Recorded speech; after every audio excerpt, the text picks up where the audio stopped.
izin Pak Sam selaku Kepala Sekolah SMK Kesehatan Sadewa. Perkenalkan saya Alfian Devi dan di sini ada Ibu Dewi Aprilia dan juga Ibu Novitri ya. Dan hari ini kita bertiga selaku calon guru penggerak mendapatkan tugas di mana kita diminta untuk mewawancarai kepala sekolah terkait dengan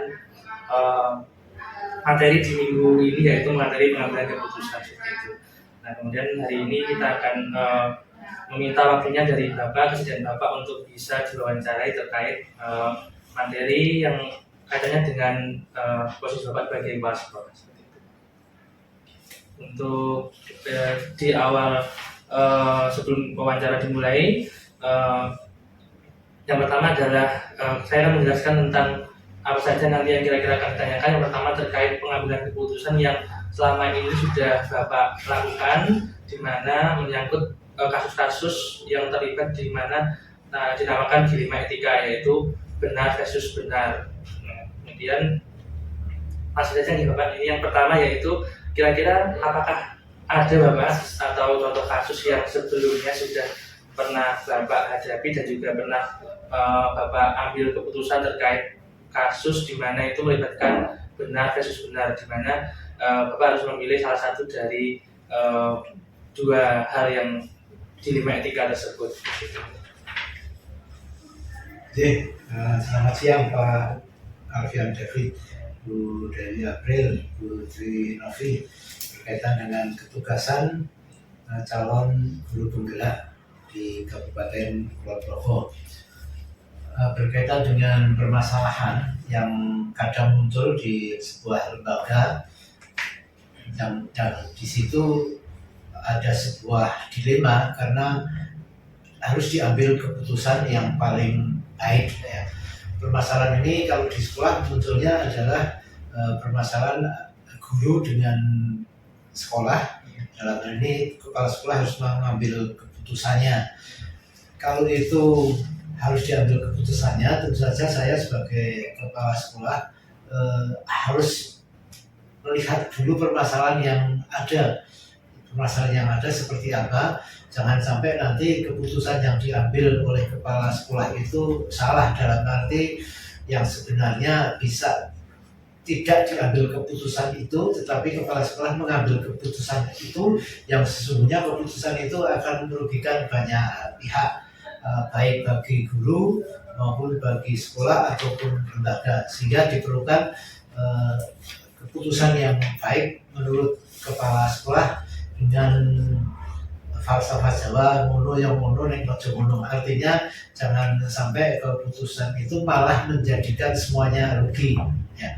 Tetapi bisa saja keputusan yang diambil itu sesungguhnya secara regulatif atau secara peraturan hitam putihnya itu kurang tepat. Namun kenyataannya yang tidak tepat itu menurut regulasi tetapi tepat untuk kebaikan lembaga ya.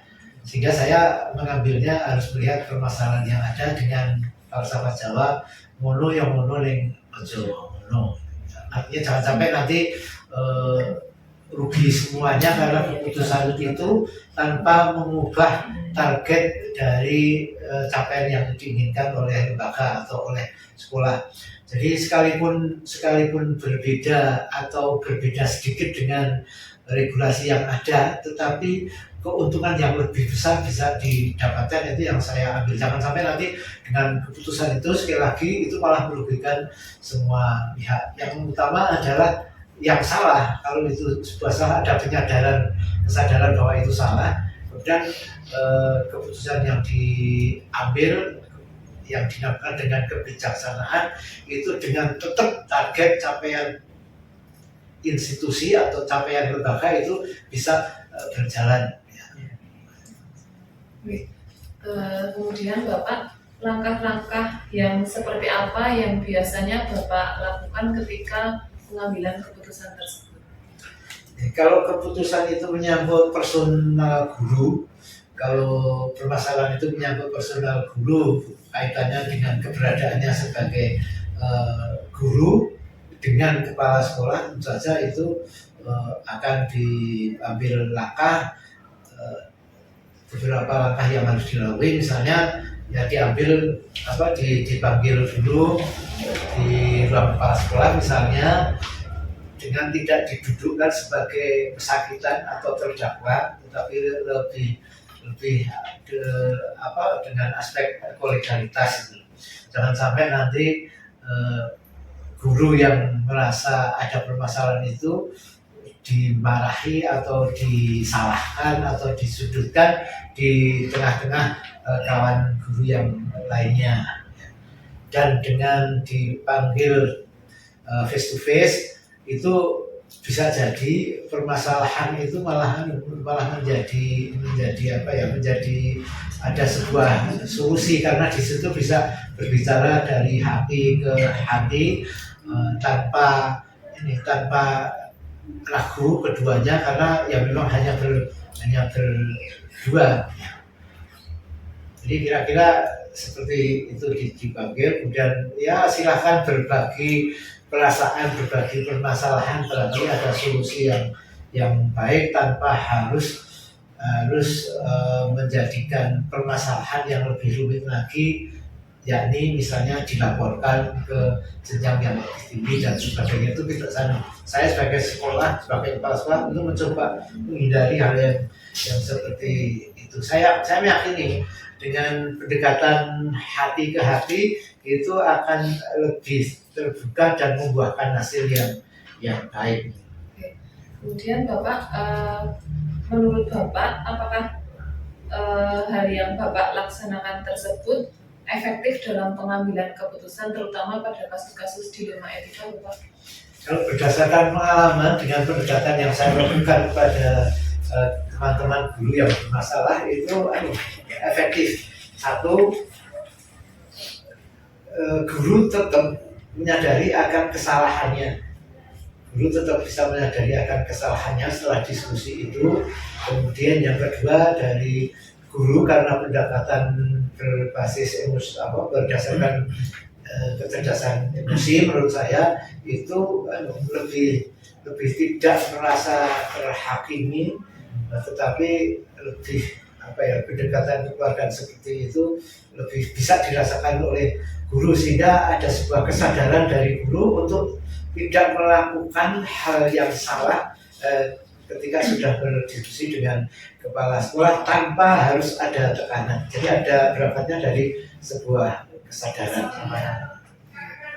Kemudian Pak Sam, tantangan apa saja yang biasanya Pak Sam temukan dalam pengambilan keputusan, khususnya pada kasus dilema etika ini, Pak? Jadi tantangan yang ada adalah karena persepsi yang berbeda antara kepala sekolah, guru satu dengan lainnya itu kadang-kadang mempunyai persepsi yang berbeda dalam penanganan masalah. Ada satu teman guru yang tidak bermasalah, untuk kepala sekolah itu diambil sebuah keputusan yang hitam putih tanpa tedeng aling-aling. Itu ada yang tipe seperti itu. Ada juga yang lainnya perlu pendekatan kekeluargaan terlebih dahulu tanpa menghiraukan aspek regulasi yang berlaku. Jadi tantangannya itu terus menjadikan kesan kepada teman-teman guru yang seperti itu, kepala sekolahnya mungkin tidak tegas, karena kok tidak terus diambil sebuah keputusan. Tetapi saya sebagai kepala sekolah yang mengambil keputusan yang penuh kehati-hatian dan sebagainya, itu tetap orientasinya harus pada perbaikan kinerja dari guru yang bermasalah. Orientasinya tetap harus bisa berubah, jangan sampai dengan pendekatan itu ternyata tetap tidak berubah. Kalau bisa itu tetap berubah mengarah ke yang lebih baik tanpa hati tergores, tanpa yang bersangkutan itu merasa hatinya terluka karena kata-kata kepala sekolah itu. Tapi diarahkan sadar yang salah, kemudian target kinerjanya juga tercapai. Satu contoh misalnya, kita bandingkan dua kepala sekolah. Yang satu mengambil keputusan dengan selalu hitam putih dengan kata-kata yang menohok, tetapi yang bersangkutan itu ternyata juga tidak berubah. Karena apa? Karena ya merasa sudah nggak ada motivasi apapun dari kepala sekolah, hatinya terluka, udahlah malah begitu. Nah, tapi saya mengambil begini, saya kalaupun misalnya dengan pendekatan kecerdasan emosi tadi itu ternyata tidak berhasil, sama-sama menjadikan sama-sama tidak berhasil. Tapi yang satu tidak berhasil meninggalkan luka, meninggalkan kemarahan, yang satu tidak berhasil tapi biasa-biasa. Nah, saya cenderung itu. Tapi saya meyakini selama ini dengan pendekatan yang dari hati ke hati tanpa harus nada keras, menohok, sarkas dan sebagainya, kok rasanya selama ini saya merasa berhasil dengan yang seperti ini. Beberapa guru sudah saya lakukan seperti itu terhadap guru itu, dan hasilnya ternyata juga lebih baik. Lalu pada para sekolah ketika diberi beban tugas tidak menjalankan, akhirnya seperti itu.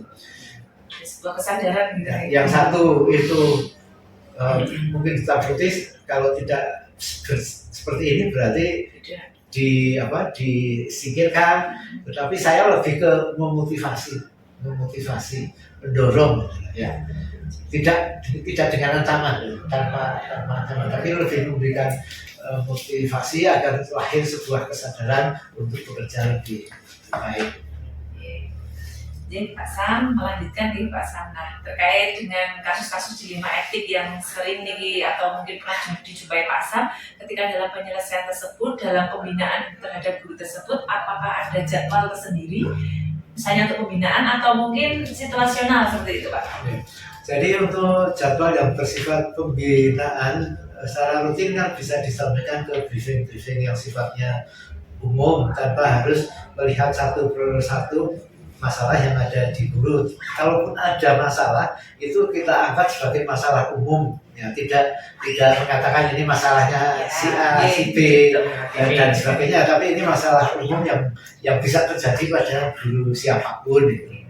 Kalau yang sifatnya rutin ya supervisi kelas maupun supervisi rutin semesteran dan sebagainya itu. Yang sifatnya khusus itu baru melihat situasi yang ada. Iya Pak Sam.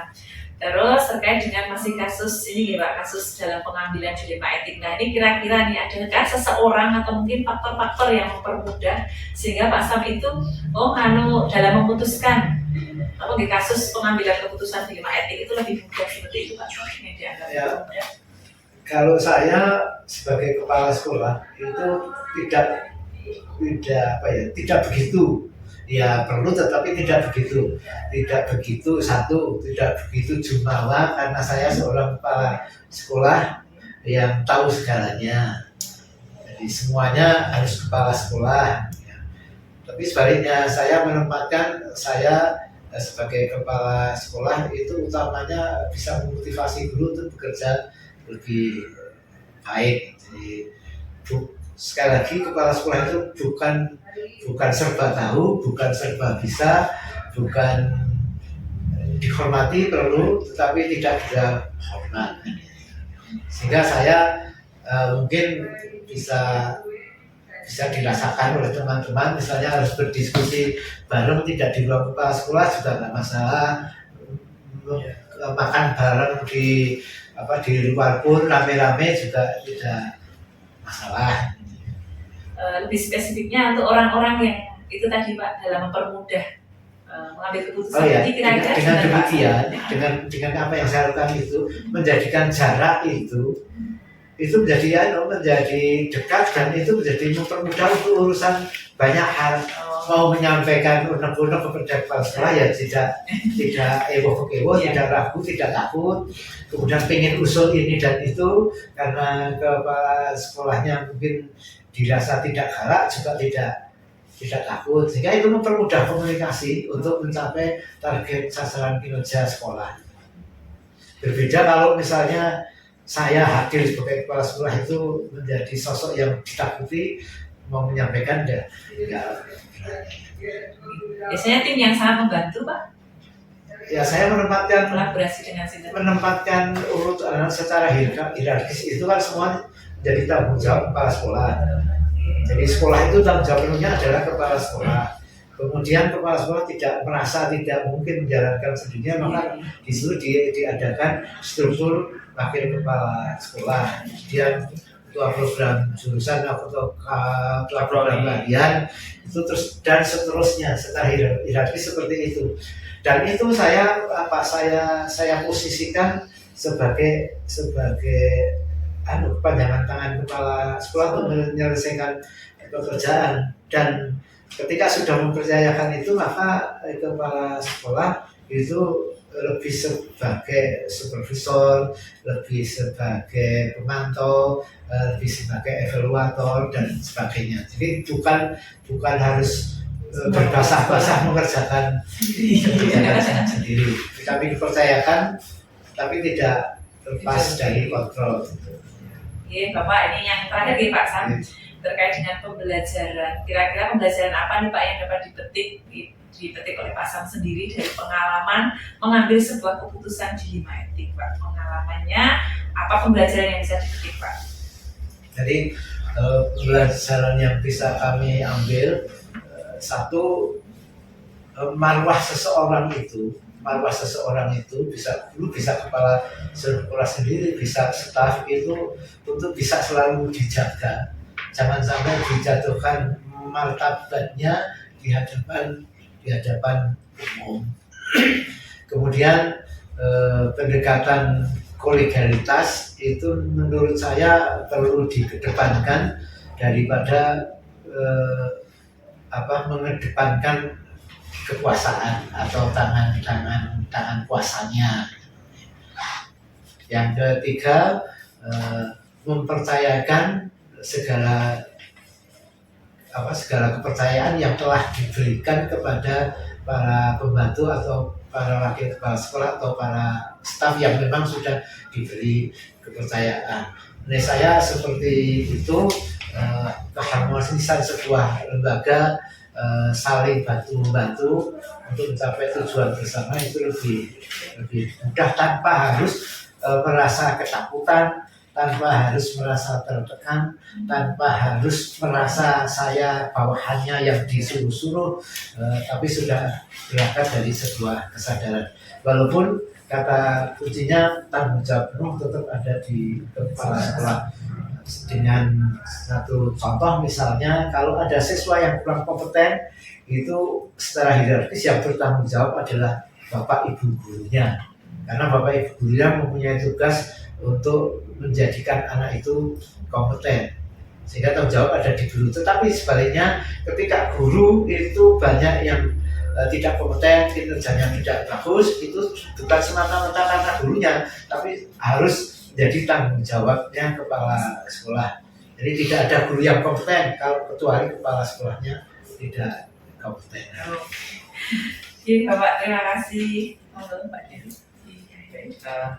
Baik, sudah sampai di akhir wawancara Pak Sam ini. Jadi mungkin kalau saya bisa tarik benang merahnya tadi dari bagaimana cara mengambil keputusan dari Pak Sam selaku kepala sekolah. Yang pertama mungkin tadi itu tidak ada hal itu yang hitam putih. Jadi harus ada pendekatan yang berbasis kekeluargaan ya Pak. Jadi melihat dulu dan juga tidak menginginkan adanya ketidaknyamanan atau ya. Kalau dalam bahasa agama itu namanya bil hikmah wal maudhil hasanah.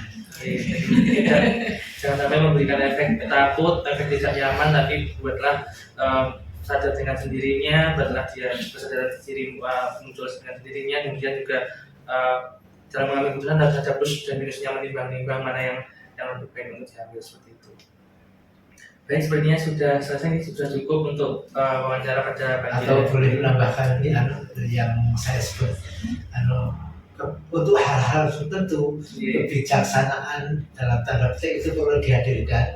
Itu misalnya di sebuah contoh kasus di agama Islam ini, misalnya ketika itu bulan puasa, ada fakir miskin yang lalai, yang seharusnya puasa tapi melaksanakan hal yang dilarang, berhubungan suami istri itu jelas salah kan? Ya. Jelas salah, mestinya kan dihukum itu ya, mestinya dihukum karena salah, itu buktinya dihukum. Yang dilakukan Nabi ternyata diinterogasi ini dan itu, kebijaksanaannya karena ini fakir miskin itu malah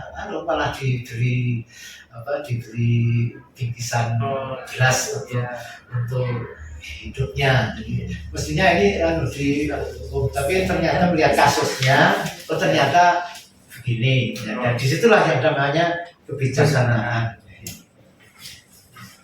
Tentunya kami bertiga juga mendapatkan banyak sekali riset baru dan juga cara nantinya ketika kita menghadapi sebuah kasus juga akan banyak berkaca dari pengalaman dari Pak Sam. Tentunya itu saja dari kita bertiga. Terima kasih sekali atas waktunya. Apabila ada kesalahan dari yang bertiga kita mohon maaf. Dan saya kira Assalamualaikum warahmatullahi wabarakatuh. Waalaikumsalam.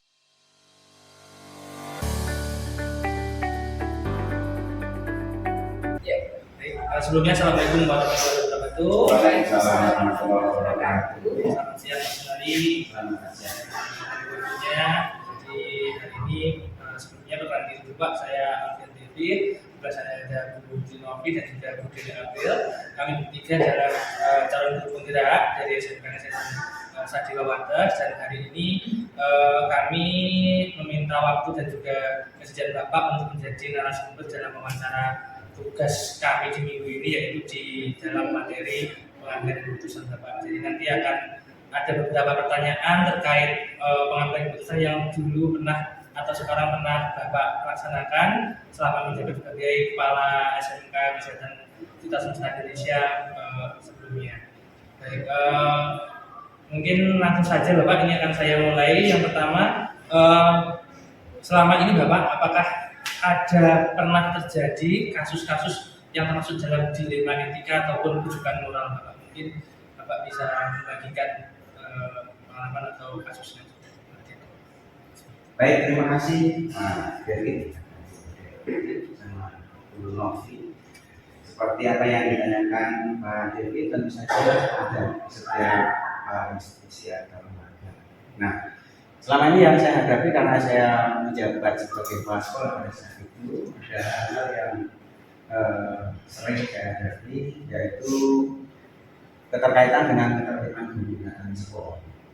Ya, kalau aturan yang ada di sekolah kita yang sudah menjadi kesepakatan bersama bahwa jam pembelajaran itu dimulai pukul 7, sehingga 15 menit sebelum pelajaran dimulai guru harus sudah hadir di sekolah.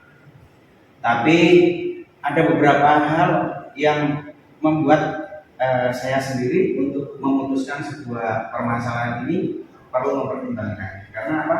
Beberapa guru itu sering datang ke sekolah lebih dari jam 7. Tapi ketika saya melihat alasannya dari apa yang membuat beliau terlambat, bukan karena kemalasan, tapi karena tempatnya yang jauh, kemudian memang di rumah harus menyelesaikan banyak hal yang tidak mungkin ditinggalkan, sehingga guru tersebut memang tidak bisa harus datang sebelum jam 7. Nah, ini kan merupakan mungkin satu permasalahan yang biasa terjadi di sekolah.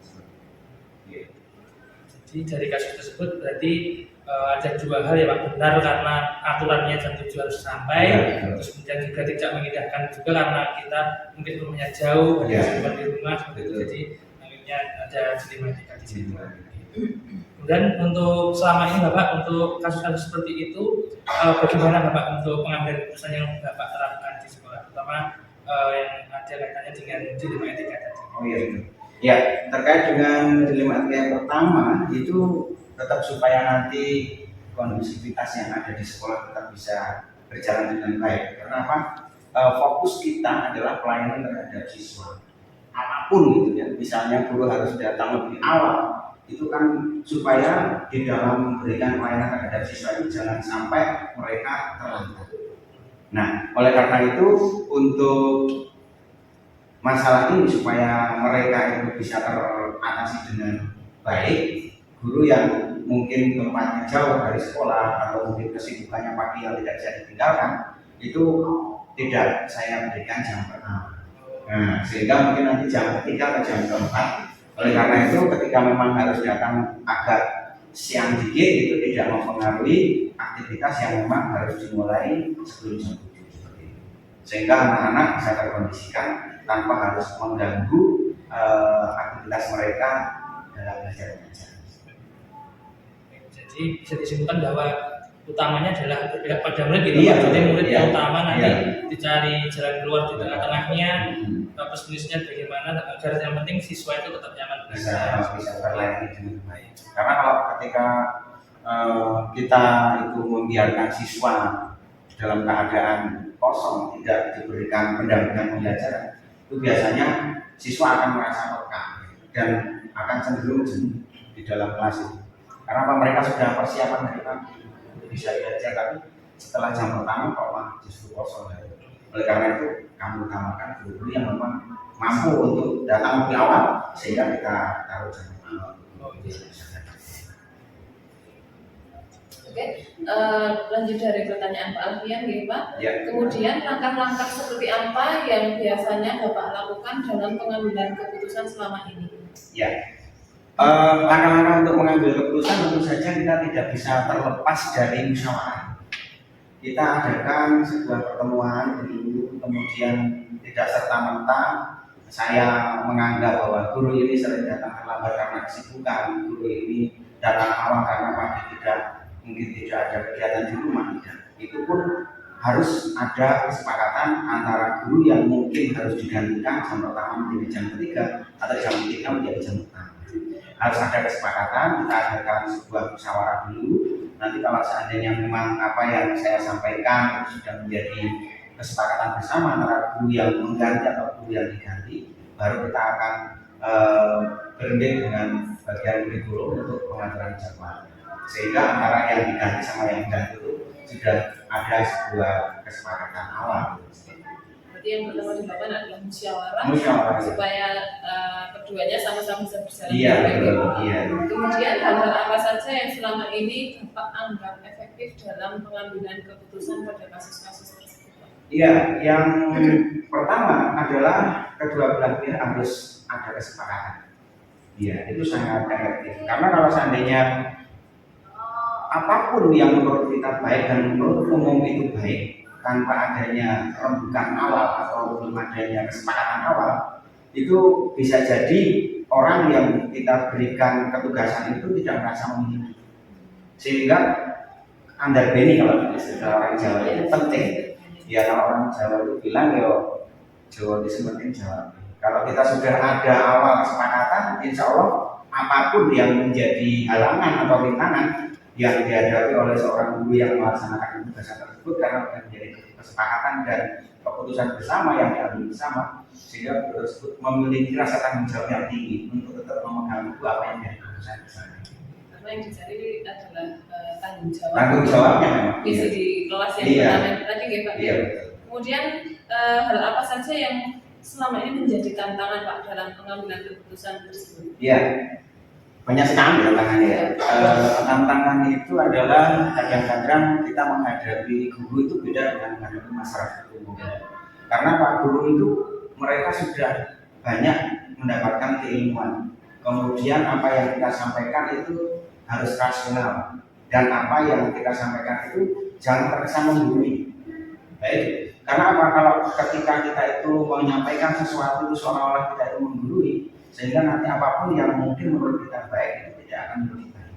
Tapi kita berikan apa sih yang akan disampaikan oleh guru kepada kepala sekolah, sehingga apa yang nanti diambil oleh guru tersebut dalam melaksanakan sebuah kebijakan itu bukan semata itu kebijakan kepala sekolah, tapi itu merupakan pendapat yang baik menurut guru tersebut sehingga bisa diterapkan di sekolah. Seperti itu. Ini tantangannya. Kalau untuk masyarakat umum sih mungkin ya, mereka nggak tahu butuh kita untuk belajar.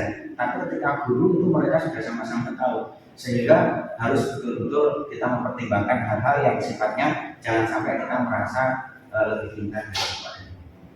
Iya seperti itu. Oke, lanjut Pak Siap, Dari, siap. tetap semangat. Siap, Ya, oke.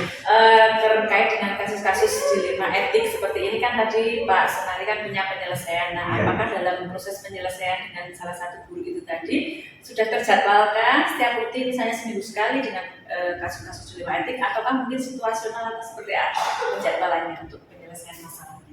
Ya, untuk kasus seperti ini kan tidak setiap saat terjadi. Iya, tidak setiap saat terjadi. Jadi kalau untuk penyelesaiannya ya nggak perlu kita menjadwalkan khusus, nggak perlu. Karena apa, ini bukan sebuah kegiatan rutin. Tapi adanya satu kesepakatan kalau seandainya memang ada hal yang mungkin perlu ditangani, baru kita menyusun sebuah agenda atau jadwal untuk penyelesaian itu. Berarti tentatif gitu ya, Tentatif ya, situasional situasional. sesuai dengan kebutuhan. Sesuai dengan kebutuhan. Iya. Baik, Pak Ari. Terus terkait dengan faktor-faktor yang selama ini mempermudah dengan mengambil sebuah keputusan, itu apa Pak? Ada nggak di belakangnya itu orang-orang yang istilahnya apa ya, bisa membantu untuk memutuskan atau dimintai pendapat mungkin ya? Iya. Diajak diskusi itu siapa? Baik, ya kepala sekolah tentu saja itu tidak bekerja sendiri. Iya, mereka ada kapolri, ada wakahumas, ada wakaguru, itu yang jelas ya. Dalam mengambil sebuah keputusan atau kebijakan tentu saja ya waka-waka tersebut itu juga memiliki peranan yang sangat luar biasa. Kadang apa yang terjadi di lapangan itu beliau-beliau lebih tahu dibandingkan kepala sekolah, sehingga kepala sekolah harus menggali informasi yang seakurat mungkin dari bapak dan ibu waka atau kapolri untuk bisa mengambil sebuah kebijakan. Mungkin kepala sekolah punya sebuah angan-angan itu baik sekali, tapi ternyata ketika kita diskusikan, kita musyawarahkan sama waka dan sama bagian kapolri, ternyata akan mengambil sebuah keputusan yang berbeda. Karena apa? Kejadian yang ada di lapangan itu biasanya sangat berbeda dengan apa yang kita alami. Oleh karena itu, saya akan senantiasa melibatkan bapak dan ibu waka dalam mengambil Waka dan lingkungan itu ya, ya. sia-sia. Oke Pak. Terakhir nih Pak Ari, pertanyaan terakhir nih dari sebuah kasus yang jenengan putuskan tadi, itu pembelajaran apa Pak yang sekiranya dapat jenengan petik ya, dari pengalaman untuk mengambil keputusan sebuah dilema etika tadi Pak? Oh ya,